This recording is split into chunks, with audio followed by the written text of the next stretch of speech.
The most gut-wrenching things that you've experienced in your life are not happening to you, they're happening for you. And let me tell you why I say that. So, my best way to explain things is by giving very real life examples from my personal experience, because that's how I choose to learn. It's difficult for me to learn from just watching videos of others or other people's experience. I've always been very hard-headed. I always had to learn on my own. So, first things first, I struggled horribly with addiction for years of my life. I was very, very young, and I was just a broken little girl, and I used substances, and I took myself to levels of depravity that I never thought I was capable of, right? And when I finally got clean, I got clean when I was 21 years old.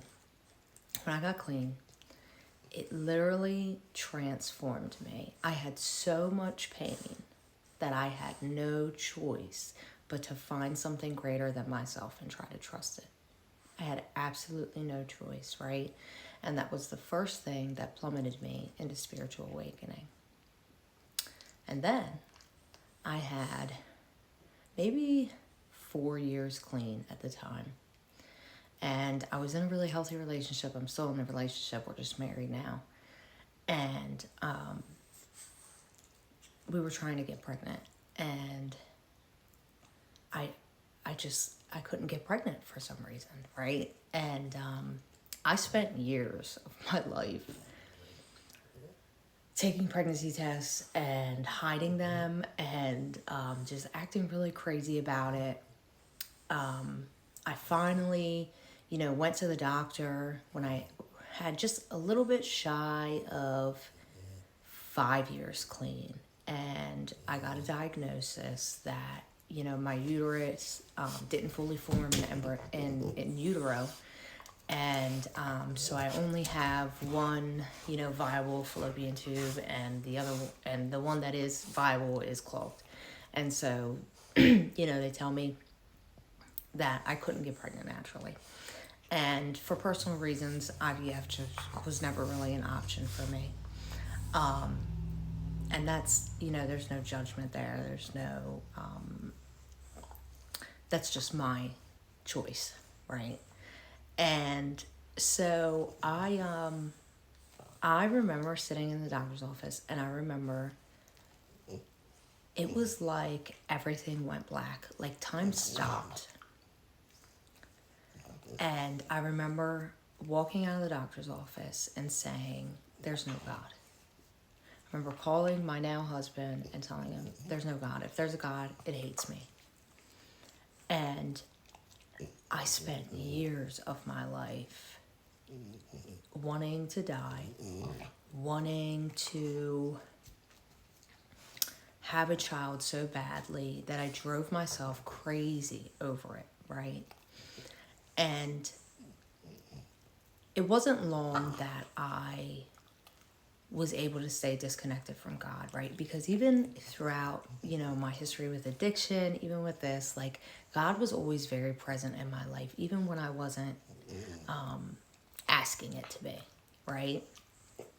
And so I remember, and I own a cleaning company, and I'm cleaning one day, and it's a few weeks after this diagnosis, and it's still really, really rough for me. And I'm cleaning, and I'm talking to God in my head, because I started to miss that contact, that conscious contact, feeling like I was loved by God. And I'm asking for a sign. If you're real, if you're out there and you don't hate me, give me a sign. And so I look down, and on the ground there's this little piece of paper, and it has an angel on it, and it says presence. And from that moment, I couldn't deny. I couldn't deny anymore. I couldn't deny that there wasn't something greater looking out for me, right? And I was so deeply depressed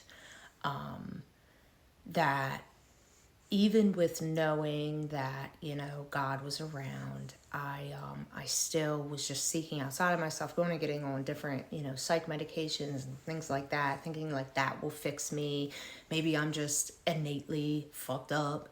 Maybe I'm just this or I'm just that. And, none of that worked. And very soon I was led to my very first Reiki session. And I'll never forget what that felt like for me. I'll never forget not even really knowing what it was, but just going anyway, being led to it by the universe, by God, whatever you want to call it. And I remember feeling things during that session and seeing things that were completely intangible, that I couldn't explain, that and it was enough evidence to prove to me that there's so much more out there than what I see, right? And shortly after that, I became certified in Reiki level 1, and I continued that journey on, and I've been for the last several years just in this complete I've just been doing one thing after another, like learning about holistic healing, learning about energy healing, learning about channeling, all these different things. And, if I never found out, if I never wanted a child so badly and then got told that it would be difficult to have one, right? And then had countless adoptions fall through,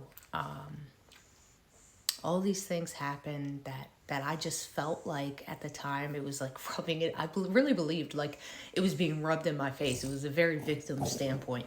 And if all of that never happened, I would have never found the level of peace that I have now.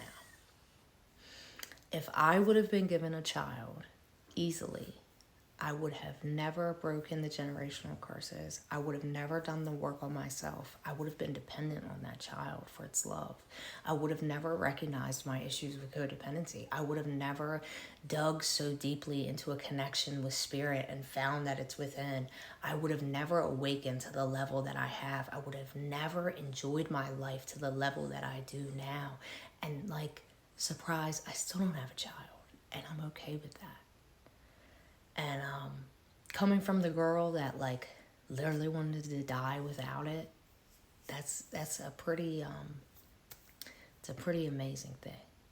So yeah, if you feel like everything's falling apart, maybe you should let it. Give it a shot. Let it fall apart. Allow your idea of your identity, of who you are, to crash down around you. And then you can become who you truly are, which is your soul, which is loving awareness. And in that transformation, you can begin to see the beauty in this life. You can begin to see the magic, right? We're going to use the word magic. I'm not a witch, but we'll use the word magic because it literally feels like magic to be able to walk outside and look at the trees and feel gratitude. To love my dogs like they're my kids and see them as my kids and see myself as a mother without biologically giving birth. To be able to really grasp that, right? That true bliss. And that's not 100% of the time, but there's a lot of moments of it. It was so worth it to let it all come crashing down. It was so worth it. And it took time. It didn't all happen quickly. There was no instant gratification involved. It took practice. It took patience. It took belief.